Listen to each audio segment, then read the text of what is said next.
Tessa não tinha certidão de nascimento até os 18 anos de idade. José mudou várias vezes de sobrenome e endereço e, aos 2 anos, saiu fugido do Brasil para Cuba. Carmen foi presa com 1 ano e 10 dias e separada dos pais. Na Comissão da Verdade de São Paulo, crianças que viveram na ditadura militar do Brasil e hoje adultas contam suas histórias. Como foi muito pequeno, lógico que a gente vê o sofrimento muito dos pais. Então a gente sofre mais por conta deles, que eles vivem ainda nesse passado de descobrir, então, ainda estão vivos, graças a Deus. Apesar da minha mãe torturada e várias vezes e ter que sair do Brasil porque senão morria, mas isso não chegou a vir a mim assim enquanto infância, né? Como a gente imagina, né? Exato. Então foi mesmo só depois já maduro, já ter passado bastante tempo e eu toquei minha vida. Qual a importância de uma comissão como essa? A Comissão da Verdade vindo à tona com esses relatos, com esses fatos, com essas verdades que nem todos sabiam. Qual é a importância? Acho que é essa mesmo, é a importância de ter e de mostrar para o Brasil que isso aconteceu, de fazer parte da história do Brasil, né, de estar nos livros, de quem está estudando saber que isso aconteceu para nunca mais se repetir. Acho que essa é a principal lição. Então, do que passou, não adianta a gente, né, remoer o passado por conta de buscar penalizar alguém, não é isso. É mais para as pessoas saberem o que aconteceu e que isso não volte mais a acontecer, né? E também para saber se isso acontecer no Brasil, pode acontecer em outros países. Então, a gente também pode estar contribuindo para que isso não aconteça mais em nenhum lugar. Tessa, hoje professora e mãe, foi presa ainda dentro da barriga de sua mãe aos 42 dias de gestação. É muito importante. É muito importante. Tem as comissões da verdade no Brasil, são muito importantes. Eu acho que a gente esconde a nossa história, apenas como se fosse uma história pessoal, individual, das pessoas que estão diretamente envolvidas e não diz respeito ao restante do país. Eu acho que isso é um erro. Eu acho que essas informações precisam estar nos livros de história, então a existência dessas comissões, eu acho que pode levar ao conhecimento público. Hoje você tem sua mãe, hoje você tem um pai, mas o seu pai biológico pagou, enfim, pela ditadura que a gente conhece. Como é que é isso para você? Eu gostaria de ser mais corajosa do que eu sou para homenageá-lo diariamente, porque eu acho que ele deu sua vida pelo Brasil, pela democracia brasileira, né?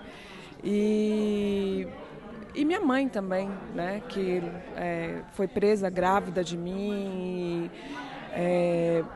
lutou para me ter com seu marido morto, né? Então, eu gostaria de ter mais coragem para encarar assim de frente essas histórias e homenageá-los todos os dias, se possível, falar dessa história. Hoje foi um dia muito importante por isso, porque para mim é muito difícil falar sobre essa história e é difícil, é muito duro. Então, a oportunidade de falar aqui foi muito importante para mim. Marcas, feridas e muita emoção nas palavras de cada filho vítima da ditadura. Eu fui presa logo depois de completar 1 ano, em setembro, eu completei em agosto. E eu, na verdade, meus pais eram militantes da Ação Popular e nós fomos presos na Estação da Luz, meia-noite do dia 3 de setembro. E assim, eu fiquei por 4 dias na OBAN com alguém que a gente não sabe até hoje quem foi, mas o fato é que assim, enfim, foi uma prisão desnecessária para mim, porque eles sabiam todas as histórias, né, da família da minha mãe e poderiam ter logo me levado para algum lugar conhecido, mas não, eu fiquei lá dentro. E daí o que aconteceu? Que quando eu tinha 1 ano e 10 dias. E aí o que aconteceu foi que depois foram se manifestando algumas coisas diferentes no meu comportamento. Então, eu tinha muito medo de banho, que era uma coisa que eu absolutamente não tinha, alguns barulhos e os traumas psicológicos, né, que isso acarretou. Então, eu tive muitos terrores noturnos, convulsões, e me tornei uma criança extremamente tímida, medrosa, insegura, e comecei logo, assim, aos 10 anos já comecei a fazer ludoterapia para começar a superar todo esse trauma que foi.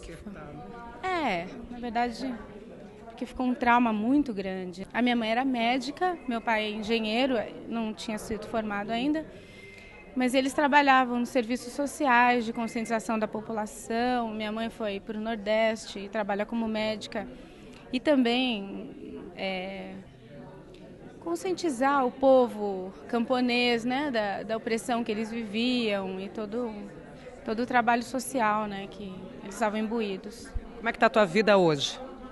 Minha vida hoje, graças a Deus, tá bem. Eu consegui me equilibrar, né, depois de tantas e tantas e tantas terapias que eu fiz. Então, eu tenho 3 filhos, sou casada e sou professora também, sou cantora. Enfim, eu estou vivendo de uma maneira bem equilibrada. Acho que depois de tanto trabalho, assim, eu consegui me tornar uma pessoa bastante tranquila. Que isso não volte mais a acontecer.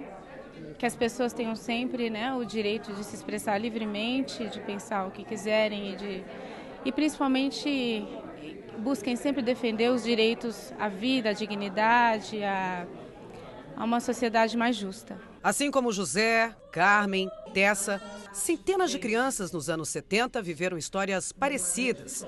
Dramas de separação precoce dos pais, falta de identidade, troca de nomes e residências por anos. Vidas clandestinas de filhos vítimas da ditadura. Ouvir os testemunhos sobre o que eles e os pais sofreram é a intenção da Comissão da Verdade de São Paulo, em parceria com o Instituto do Legislativo Paulista, no seminário Verdade e Infância Roubada, que acontece entre os dias 6 e 10 de maio no Palácio 9 de Julho. Para o presidente da comissão, deputado Adriano Diogo, do PT, o envolvimento das crianças na ditadura brasileira é uma história não contada, desconhecida e até certo ponto proibida. Nós estamos tratando de coisas que aconteceram há 40 a 50 anos atrás que não foram documentadas. É lógico que o Ministério da Justiça tem um registro de 80 mil pessoas que foram presas e torturadas e de alguma forma receberam alguma reparação. Mas isso é nada dentro desse oceano. Então, uma das contribuições que nós estamos tentando dar, uma pequena contribuição, é contar a história dessas crianças, desses familiares que já não são mais crianças hoje, mas que elas têm toda essa carga. Um capítulo da história brasileira que começa a ser contado e sempre na voz de quem viveu tudo isso.